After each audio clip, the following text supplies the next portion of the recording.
Zell, your senior artist. Senior not because I'm particularly skilled, but mostly because I'm old.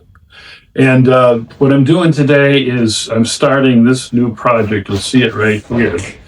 I've sketched in color and blue and silver some of the buildings that are going to be there. Yes, I know. It doesn't look like very much now, but hopefully we can turn this into something. And it's going to take me quite a while. So this is where we're going, and I'll take you through this, but some of my other stuff, another painting, just to show you where it ended up and what the process was to get it there. These are my black and white monochromes, these two, and this is a black and beige. They actually are based on cities in France. I travel a lot. In fact, I lived in a lot of different cities. New York, San Francisco. I lived in Paris for a year when I was a student. That was great. I like to say that, here's my exercise equipment, because this is, I said, my basement. I like to say that I've been in a lot of different cities, and I've been kicked out of every decent place to live in the world, and therefore I live near Washington, D.C. I'm going to take you through the process with how I developed this stuff. I don't know if you're going to like it or not. Who knows? But I like doing it. And that's why I tell you, if you're a senior and you've just retired, let's say you've been working in organized crime or as an investment banker or some similar field, you might think about doing this. You can get in your basement. Probably no one will know you're around, so you won't have any real serious problems. And it'll give you a chance to do something that's really ultimately relaxing, because the one thing about painting is there's a flow to it. You just get into it and you do it, and there's a flow to it. It's a wonderful thing.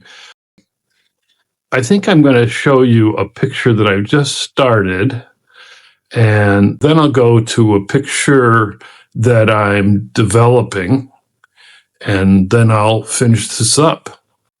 This is the thing I was holding up earlier, and we're going to go back to this over the next couple of weeks as I show you how it develops. I'm putting up this picture because it shows you in detail a sketch that ultimately did result in a painting. It's not going to be the sketch that resulted in the painting that we're ultimately going to go to today, but it gives you an idea of what kind of detail I go into in that stage of the process. I used black ink in this case, unlike the other situation you saw it a couple seconds ago where I had a blue background and silver paint, because I'm going to ultimately have a different color here than I did in the earlier painting. Here we have an intermediate stage of the painting that I'm going to ultimately show you in the final stage. You can see how I've colored in all of the top part of it. The bottom right hand, you'll see the sketching still there, and so they'll be filled in later. I think you're going to see that these colors are not like some of the other colors I had. It's not a monochrome, like I showed you at the beginning of this thing. And it's not multicolored, because sometimes I do put very bright primary colors in my paintings. But this time I decided to be more subdued. Some people like that. And also it can fit in places that a painting with a lot more colors might not fit. For example, if you have a room that you want to look calm, a living room that has similar colors in it, that this would match. In fact, I have a painting like this upstairs that I have in my own living room.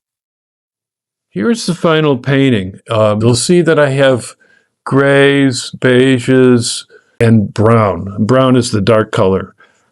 It looks kind of black. A lot of people think it is black, but it isn't. It's really brown, but it does have a contrast. It's dark enough to create a contrast with the other colors that you'll see.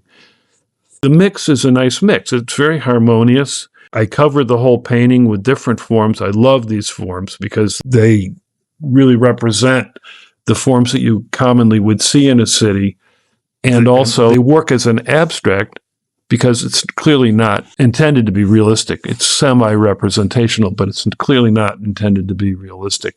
So I had a lot of fun painting this. I hope you like it.